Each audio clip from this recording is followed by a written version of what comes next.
Bueno, esto es muy fácil. TEDA tiene 3 patas, intenta tener 3 patas, que es el mínimo estable, ¿no? Y una es la T de taller. Por tanto, un taller es un sitio donde se comparten cosas, es una cosa transversal, hay una gente al frente, pero es una cosa transversal en el taller. Por tanto, es una cosa colectiva, ¿no? Del aprender compartiendo conocimiento, discutiendo y no es jerárquico, dijéramos, es transversal. La E es de estudio, que quizá es la introspección, la cuestión más personal, el aprender por uno mismo, el self-learning, ¿no? Y la A es de arquitectura, que es el learning by doing, ¿no? El hacer, ¿no? Por tanto, el construir, ya sea obra o no, pero construir, por tanto, el hacer. No es una cuestión solo teórica, sino que es una cuestión también de ejecución. Por tanto, en estas 3 patas se asienta tanto lo que es académico como lo que es profesional, dijéramos, de la profesión de arquitecto, pero siempre alrededor de estos 3 puntos. Obviamente, sí. Parece que el siglo XX ha hecho que todo sea posible, pero también parece que en el siglo XXI nos hemos dado cuenta que mejor que no. Que por tanto hay unas respuestas locales a unas mismas cuestiones. Es una respuesta climática, es una respuesta eficiente, es una respuesta doméstica en todos los sitios del mundo. En el fondo es lo mismo una casa-patio que un iglú, pero diametralmente opuestos. Uno duplica la fachada para perder calor, el otro la concentra en el mínimo perímetro, máximo volumen para perder poco calor, ¿no? Construido con materiales locales o ultralocales, ¿no? Por tanto, cada lugar del mundo, hay familias dentro de este mundo, una familia podría ser el Mediterráneo, pero dentro de estas familias hay ultra particularidades, peculiaridades que hacen que aquello no solo sea una respuesta a nivel local por lo local, sino que al final son respuestas de bajas emisiones, de recursos locales, de respuestas muy, dijéramos, contemporáneas, que son muy tradicionales. La tradición y la contemporaneidad ahora mismo se tocan. Ha pasado este momento del siglo XX en que todo ha sido como muy rápido, parece ser, ¿no? Que ha habido una industrialización aceleradísima y ha producido algunos pequeños monstruos por los que supongo que teníamos que pasar, ¿no? Pero ahora nos damos cuenta de que resulta que en el mundo hay una variedad de respuestas, ¿no? Que al final resulta que salen del mismo punto, es decir, la mirada de quien ejecuta es la misma en Laponia que en Mallorca. Lo único es que lo que tienen a mano no es exactamente lo mismo, por tanto el resultado es diferente. Igual pasa con la gastronomía, la cocina de temporada, estas cuestiones son exactamente iguales, ¿no? Vamos a Grecia y queremos comer lo que se hace ahí, queremos ver la arquitectura de allá, ¿no? Pero ha habido un momento en que, por unos motivos u otros, podíamos ahondar si la Primera Guerra Mundial, si la velocidad de ejecución de las obras, tal, restauración de ciudades, era otro tema, ¿no? Se conseguía una velocidad y una manera como muy global, muy universal, y no sabías, viendo un proyecto u otro, dónde estabas del mundo, ¿no?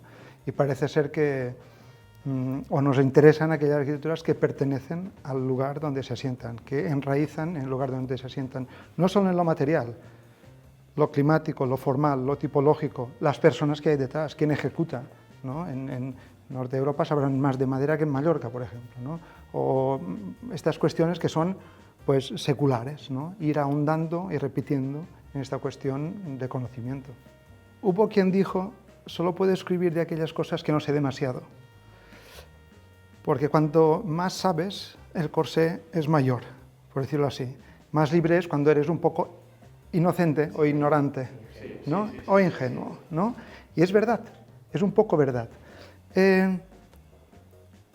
Y es verdad también que yo creo que todos, cuando nos vamos a un país X que no conocemos, nos atrae mucho, hablando de arquitectura, pero podríamos hablar de gastronomía, nos atraen los resultados, los objetos, las materias que son locales, que pertenecen a aquel lugar. Es lo que nos sentimos atraidísimos. Aquello tiene sus lógicas. Las lógicas de base son las mismas en todos los lugares del mundo, pero los resultados son diferentes. Entonces nos ha pasado, por ejemplo, cuando hubo la crisis aquí, intentando hacer un concurso en Suiza, varios, de escuelas, que parábamos, que escuelas rurales, ¿no? Parábamos y veíamos granjas de madera, unas estructuras preciosas, interesantísimas. ¿Por qué? Porque tienen unos bosques allí espectaculares, ¿no? Su recurso es la madera es un material que de per se es aislante, cálido, dijéramos, ¿no? Tiene mucha fibra, etc., ¿no? Entonces, a partir de estas granjas que íbamos visitando, pues nació el proyecto de una escuela que hicimos allí, que ganamos ya hace unos años y construido, ¿no? Y resulta que como le llaman, el rapport de jury, el texto que escribe el jurado antes de abrir los sobres para decir por qué han escogido un proyecto u otro, ¿no? Decía que la primera frase es: la hemos escogido porque es el proyecto más suizo de todos. Es el proyecto que pertenece más al lugar. La respuesta fue que, bueno, cuando abrieron el sobre se asustaron un poco, se sorprendieron, ¿no? Pero bueno, arquitecturas que pertenecen al lugar donde se asientan al final. Sí. Y nos ha pasado, sí, en muchos sitios que tener que ahondar.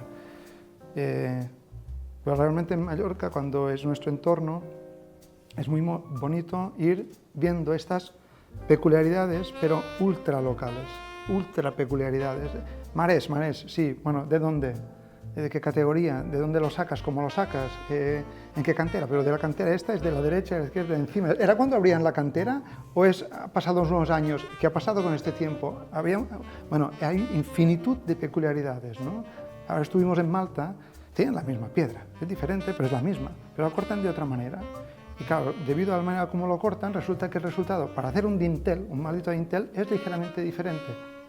Ellos ponen una piedra entera encima del dintel, entonces la carpintería no deforma, y encima de este dintel continuo hacen un arco horizontal con llave en medio y 3 piezas, ¿no? Lo ponen encima, para que no deforme la piedra de abajo. Y dices, caray, pero porque ellos cortan diferente, porque cortan no tan estándar como hacemos nosotros con las piezas muy estándar, ¿no? Bueno, resulta que la misma piedra, pero en otro lugar, porque hay otras peculiaridades, pues produce resultados un poco diferentes, ¿no? La naturaleza de cada lugar te da los recursos que el clima te exige. Es decir, diríamos en el Mediterráneo hace calor, a 45 grados, bueno, que os tengo que explicar, en verano, ¿no? Por tanto, necesitamos materiales que tengan inercia, ¿no? Materiales pesados. Si puede ser higroscópicos, mejor. Por tanto, la piedra de Marés, esta arenisca, ¿no? Tiene estas dos condiciones, ¿no? Que le cuesta cambiar de temperatura, por tanto, un edificio pesado, cuando entras en él, pues resulta que la temperatura aún se conserva más fresca que en el exterior, ¿no? Por otro lado, es higroscópico, es decir, que absorba las moléculas de humedad que hay en el ambiente. Mallorca es un sitio bastante húmedo, es decir, la temperatura puede ser alta, pero la sensación térmica es aún más alta. Entonces, si estos materiales absorben las moléculas de agua que están en el ambiente y les añades un hecho tipológico, he dicho antes la casa-patio, ventilación cruzada, que lo que hace es soplar a estas paredes, cuando ellas sudan este agua que tienen, pues están soltando moléculas de agua en el ambiente y las barre el aire que cruza, que acelera al cruzar, por tanto refresca el espacio. En Suecia, donde sea, tienen las maderas, tienen los bosques. Pero la madera en sí es un material hecho de fibras que tiene, por tanto, mucho aire dentro. Por tanto, es un material más aislante. Pero no solo esto. Hay una cosa incluso mucho más fantástica, que es la piedra se construye con pasta, con agua. ¿Por qué? Pues porque aquí tenemos un clima que es mucho más caluroso, podemos construir al exterior la mayoría de días del año, y entonces la pasta seca porque es más caluroso. Esto no pasa en Suecia. En Suecia construyen con madera. La madera son juntas en seco, que se prefabrican en taller. Entonces el tiempo en obra es mucho menor. Entonces también una solución como al tiempo, al clima local, no solo al clima de térmico y de humedad, sino también al clima que hace el día a día, ¿no? Por tanto, es como un equilibrio fantástico, ¿no?, entre una cosa y la otra, ¿no? Podríamos entrar en los iglús y la nieve y el viento, cómo acaba moldeando la esfera y tal, pero es fantástico cuando este equilibrio, que es una gran palabra también, ¿no?, equilibrio en el sitio donde te encuentras, ¿no? Wow, esto es muy complejo. Bueno, podría decir muchas ciudades, ¿no?, pero hay ciudades que funcionan casi como infraestructuras, ¿no?, y en el que la respuesta, incluso urbanística, de asentamiento, tipológico, es una respuesta al propio clima. Si tengo que decir una ciudad, diré Pompeya. Si consideráis que es un comodín muy fácil, diré Roma, ¿no? Pero Pompeya nace a partir del acueducto del Serino. El acueducto del Serino es el acueducto más largo de Europa, 140 kilómetros para transportar agua, que acaba en la piscina Mirabilis, en Nápoles, que es una cisterna enorme, preciosa, medio enterrada, que es donde va a parar el agua antes de tirarla al mar en el último momento. De allí está colgando, de un brazo del acueducto del Serino, cuelga la ciudad de Pompeya. Pompeya, Cardus de Cumanus, ¿no? Pero el Cardus mira el viento que viene de la Napolitana. La Napolitana es nuestro embat, es la brisa marina que sopla perpendicular a la costa napolitana, por tanto se llama Napolitana porque viene de la abadía de Nápoles, ¿no? Y el perpendicular a él, el de Cumanus, es la vesuviana, que por presión de altura sube hacia el Vesubio. Entonces, esto está orientado con los aires, con los vientos, con un sistema de refrigeración pasivo, ¿no? Pues ahí vas entrando y ves que está en una pendiente. ¿Por qué? Porque por presión se guarda el agua que viene del Serino, la cisterna arriba de la ciudad, ¿no? Bueno, arriba, una ligera topografía, pues se lleva a unas cisternas puntuales, unas torres de compensación de agua, ¿no? Después las casas con sus cisternas, los impluviums, las ventilaciones cruzadas, los patios, los jardines, es todo como un equilibrio fantástico con la naturaleza. Que de ahí un poco el título de esta charla de hoy, que es como arquitectura animal local, ¿no? Es como construir como animales al final, ¿no? Que es con lo poco que tenemos, con menos esfuerzo, para que después, no durante la construcción, sino también después de construido, sea un mínimo esfuerzo que aquello esté en condiciones para vivir, de confort natural, ¿no? Estoy convencido que el paso por el Vallés es fundamental, crucial y básico. Pero uno no se da cuenta hasta pasados los años. Yo recuerdo, yo me fui de Mallorca con 18, volví con Irene con 28, 10 años después, y yo recuerdo, y os lo digo desde lo más dentro de mí, que yo veía las cosas como de otra manera. Me daba la sensación de ver cosas por primera vez. Y daste cuenta de lo fantástico que es una acequia o de lo maravilloso que es un molino de viento. Y estas cosas que antes estaban allá, que era lo común, lo básico, lo elemental, lo ordinario, pasa a ser, pues son maravillas realmente, ¿no? Y parecía que nos teníamos que fascinar con lo extraordinario. Pues no, yo creo que es el día a día, lo común, lo popular, lo que se va repitiendo, ¿no? Lo que construye nuestro mundo desde siempre, ¿no? Que es lo que pertenece al propio lugar. Y creo que en el Vallés sigue habiendo una mirada muy, llamémosle desde la construcción, pero no tenemos que quedarnos con la construcción como una cuestión del detalle constructivo, sino más de cómo funcionan las cosas. ¿Por qué? ¿Cómo son estas cosas? Tanto desde lo tipológico hasta lo constructivo puramente, los materiales, pero también las tipologías. Podría nombrar a Albert Cuchy como profesor de construcción, más metido en el tema de los materiales, etc., pero también a Xavier Monteys, que estaba más metido en el tema de las tipologías, ¿no? Yo creo que entre una y otra acabas construyendo lo mismo. Es decir, también hay tipologías constructivas, ¿no? Y también hay tipologías construidas, ¿no? Entonces, en este equilibrio entre lo construido y lo tipológico, yo creo que es donde se basa el ADN un poco del Vallés, ¿sí? Saber cómo funcionan las cosas. Recuerdo que hicimos Un curso cero, porque en Valles los años se dividen en 2 semestres y son diferentes, ¿no? Entonces, ¿qué pasa? Que en el semestre de primavera no quieren tener nadie empezando. Entonces se inventaron el curso cero. Xavier Montes era el director y tenía de profesores junior a los alumnos de último curso. Yo fui profesor junior un año. Y entonces recuerdo que uno de los dibujos, primer dibujo que hicieron los alumnos era dibujar una sección de una cafetería italiana, que es aquello que no ves, la magia de salir del café, ¿no? Pues entender que aquello no es, porque hay un tubo que resulta que condensa, que no sé qué, estas cosas de entender las cosas. El segundo ejercicio fue dibujar una silla, pero por piezas. Xavier trajo varias sillas preciosas, ¿no? Y los alumnos dibujaban las piezas, para entender que, bueno, es una silla, te sientas, pero ¿quién las ha hecho? ¿Cómo se han ensamblado? Y era dibujo, era construcción, era entender, eran medidas, eran lo doméstico, era el confort, eran muchas cosas al mismo tiempo. Por un lado, todos son casas. Todos son casas. Hay una cuestión de escala, de domesticidad, a veces colectivas, en una escuela. Los niños se pasan más horas en la escuela que en su casa. Entonces es su casa. Al final necesitan rincones para estar solos, para estar en pareja, para estar en pequeños grupos, para estar en colectividad, para celebraciones de todo. Entonces es como un pequeño pueblo también. Hay cuestiones de domesticidad, de escala, de persona, lo humano es fundamental en cada proyecto. Es decir, para mí todos los proyectos son casas, sean escuelas o sean casas en sí mismas, ¿no?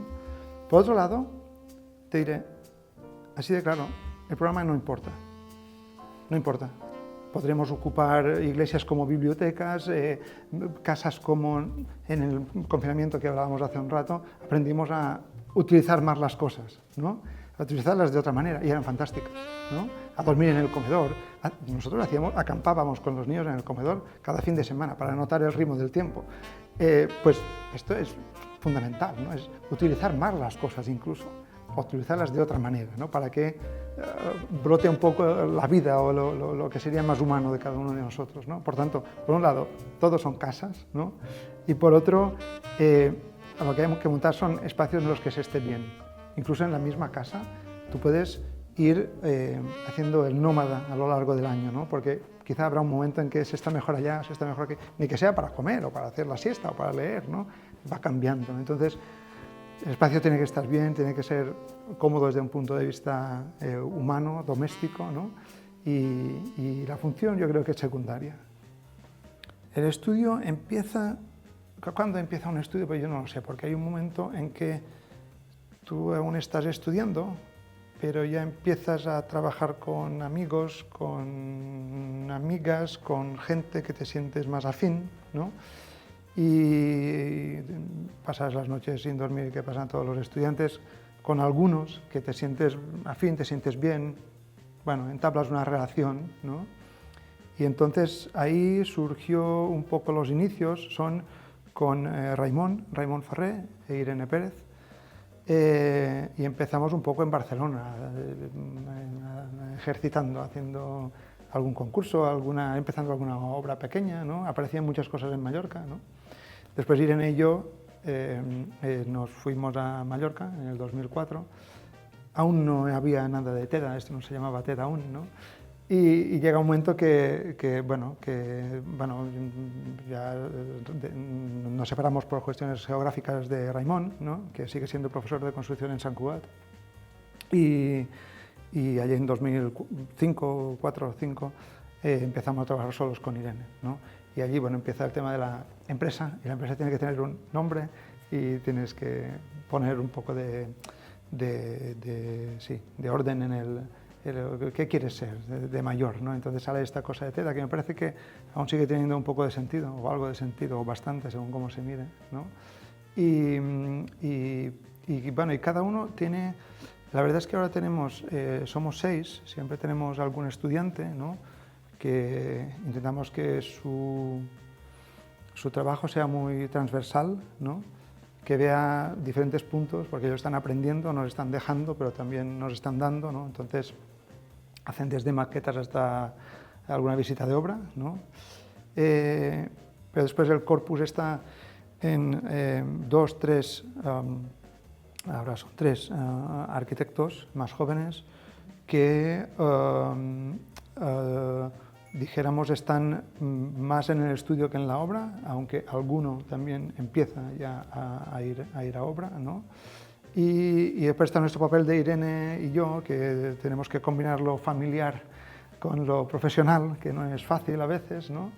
Y intentamos estar pues, verticalmente, ¿no? Las obras normalmente las dirigimos nosotros, al principio de los proyectos siempre estamos nosotros, y hay momentos en que el proyecto rueda solo y momentos en que tienes que empujar y desatascar y ir para adelante y para atrás, ¿no? Pero sí. Normativas tiene que haber, pero es muy difícil hacer una normativa para todos.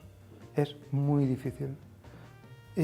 Intentamos anteponer las lógicas del proyecto a las lógicas escritas por una normativa.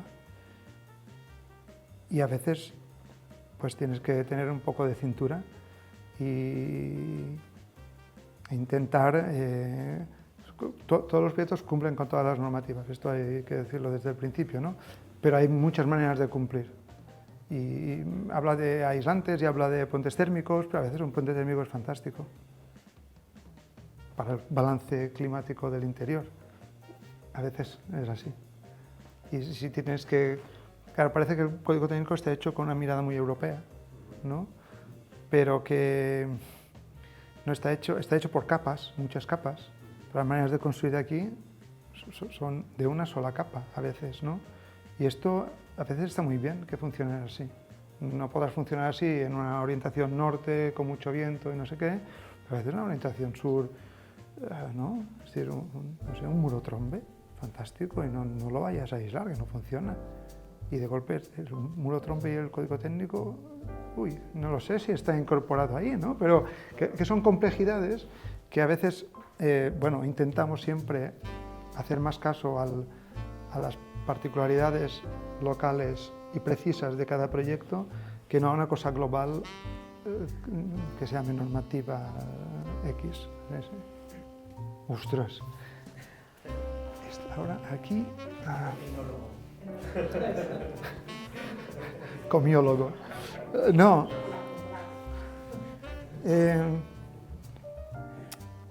Bueno, yo personalmente, ahora sí contesto como yo y no como TEDA, ¿no? Porque esto es una cosa como más personal, ¿no? Bueno, desde siempre profeso un amor increíble por los libros, ¿no? Y diría que, de no ser arquitecto, sería lector, pero porque escritor se me antoja mucho más complicado.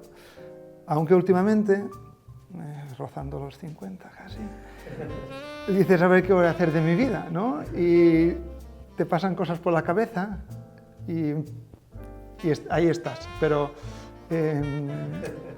sí, el tema de los libros me fascina. Libros de muchos tipos, porque no solo literatura o crítica, sino bueno, investigación. Siempre que hacemos, por ejemplo, cursos, ahora estoy dando clase en Mendrisio, por ejemplo, y los dossiers que entregamos a los alumnos o el que hacemos al final siempre tiene un componente muy como didáctico, pero también que me gusta recogerlo en un cacho de papel escrito que no quede en un cajón de cada alumno, sino que salga y se pueda compartir, ¿no?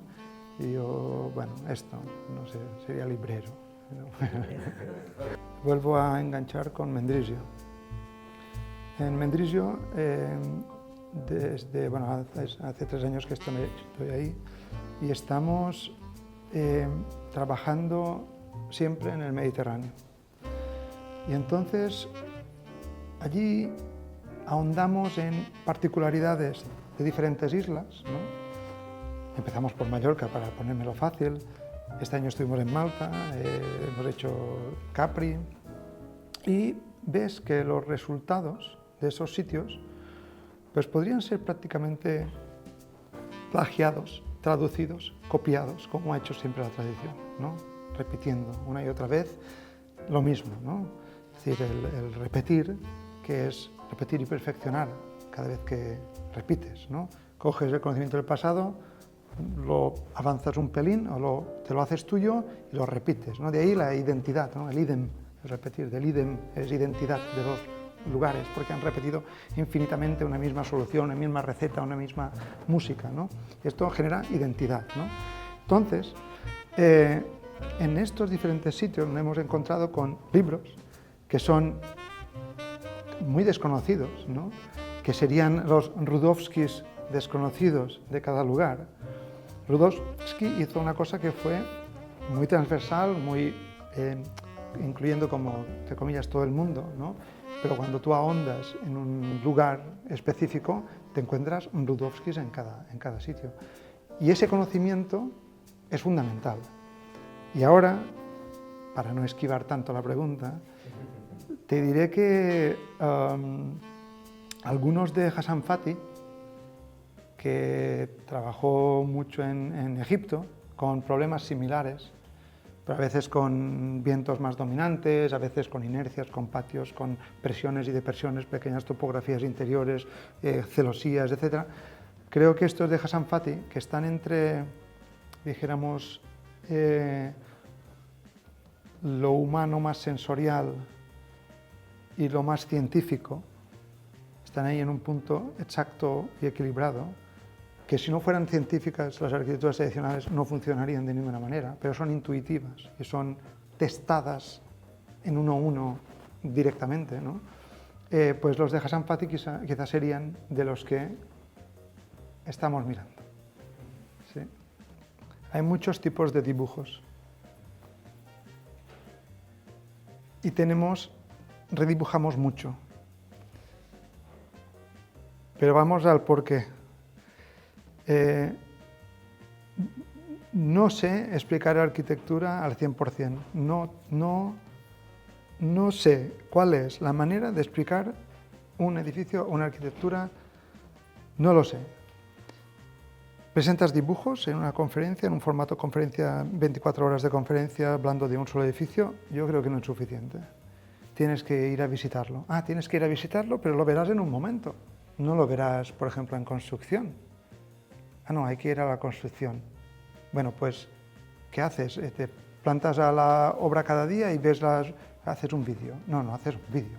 En vídeo no huelen las cosas, no se ven las proporciones. No se puede explicar la arquitectura, muy bien explicada, no se puede. Entonces, hubo un momento en que decidimos hacer una web y puedo decir que no sé exactamente el por qué la hicimos, porque se hacen webs, ¿no? Y la hicimos la verdad es que ahora la que tenemos en marcha está un poco más pensada. Pero yo pensaba, yo no puedo tener 4 plantas y unas fotos. Por tanto necesitamos esquemas. Venga, esquemas. Y esquemas de aquí, de allá, y cómo ver el porqué de una cosa, de la otra, y cómo aquello se construye. Y era como construir un relato, ¿no? Construir un relato como si fuera, al final, una explicación dibujada de aquello que tú no puedes ponerle palabras, ¿no? Por tanto, había todos estos esquemas muy en blanco y negro porque los píxeles, las pantallas, los blancos y negros, ¿no? Por esto, simplemente, porque eran muy fáciles de entender, ¿no? Y había muchos niveles en los que podías ahondar a través de estos esquemas, ¿no? Después de esto se sumaba que, claro, a través de estas capas llegábamos pues desde lo que hablamos ahora hace un momento, ¿no? Desde cómo se construye hasta cómo se habita, ¿no? Y hubo un momento en que aparecieron como unos dibujos que es lo que estamos ahora, ¿no? Que son como unos dibujos en los que aparece todo de golpe. Entonces dependerá de tu mirada, donde enfoques, que verás unas cosas u otras. Aparecen desde, bueno, los espacios, las plantas, secciones que se ven bien, ¿no? Pero después puedes ahondar y hacer zoom en el detalle, en cómo está construido, qué materiales, cuántas capas, dentro, fuera, hay aislamiento, no lo hay, dónde se pone el cristal, etcétera, ¿no? Y después hay la vida, ¿no? Que ocupa estos lugares, ¿no?